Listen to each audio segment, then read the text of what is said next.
Welcome to another Coffee and Curveballs. I'm Tommy. He's Shooter. And Shooter, normally we talk about individual players, but this is the NPI. This is all about winning. How did the tournament go? Yeah, we're kicking off the summer with the most prestigious event there at LakePoint, the pristine confines just outside of Atlanta, National Program Invitational. So you have three levels. Most teams bring in three separate teams at each, or one team at each level, which makes it a ton of fun. Everybody's packed into the facilities, including college coaches. A lot of pro scouts throughout this weekend, but it was a lot of fun there.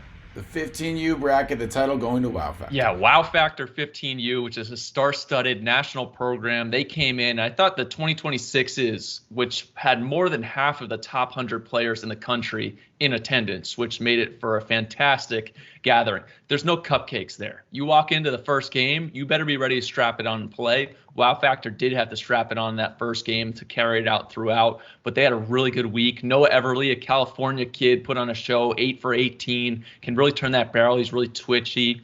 Milo Kelly from the state of Iowa did it all. Hop on the mound was up to 89, but I really like the way the bat works. He's a confident kid. A right-hander, Liam Jones, was 84 to 87, was able to spin a nice breaking ball late in tournament play. But then Lincoln Boyle, he's an Arkansas recruit, 6'4", 200 pounds, can do it all. Left-handed hitter, hops on the bump, huge upside there, which is probably why Coach Hobbs wants him coming there to Fayetteville. Matt Ponatoski, who's from the state of Ohio, the next coming up in this a huge program in the state of Ohio in Archbishop Moeller, but he's 6'3", 185, left-handed hitter. He can swing it. And then Wyatt Shelley, a really nice-looking hitter who looked comfortable in the box throughout the whole weekend. It was really a team affair there, 1 through 9. Whatever pitcher hopped on the mound, Wow Factor had a good chance in what was an outstanding 2026 group.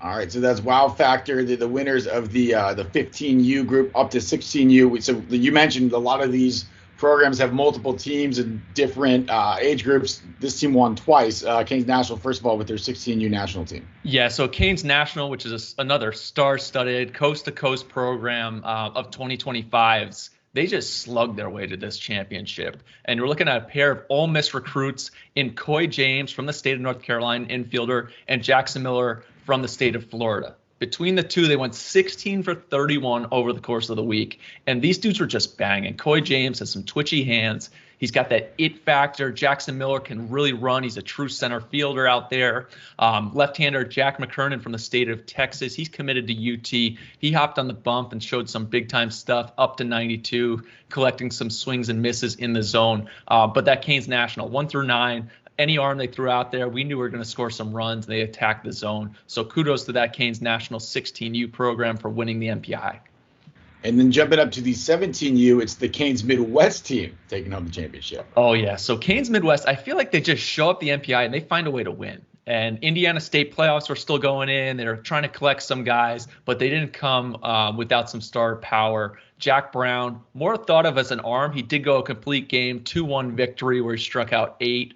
He was up to 93. He's a big arm in that 24 class, looking ahead towards next summer's draft. But, oh, yeah, he also went 8 for 18 at the dish. He's a good athlete. There's a ton of upside there, and he's a winner. Obviously, these guys won the championship. But you can't talk about Midwest Canes without talking about Hogan Denny, who just continues to rake. Every time he steps to the plate, he is a threat. There's some anger. He swings angry, but it's controlled, and he's able to get tons of success in driving the ball from gap to gap. He was 6 for 16 on the week. He's an Indiana recruit. Had guys like JT Steiner, another big-time bat, committed to Virginia Tech. Landon Fry, an IU commit as well for this team. But what they really needed, and what I love about having a program there, is we needed an arm from the 26 class to get brought up. Jackson Lucan comes in the championship game. He goes 5 2/3, 2-hit baseball, struck out 5. He's 6'2", 175, tons of upside. Those coaches that got to see him will be tracking him for the next year plus. I can't wait to see him again potentially later in the summer. But huge outing from Lucan on an older crew, finishing out the championship for the Midwest Canes. All right, so NPI champs, so just to rehash from 15U, Wow Factor, Canes National for the 16s, and 17s, Canes Midwest. Shooter, anything else from the NPI you want to discuss? No, it was talent, wall to wall, professional scouts, college scouts, and then you have all the teams. It was just a recruiter's dream. All righty, there you have it. NPI champs here on Coffee and Curveballs. Thank you so much for watching. We'll see you next time.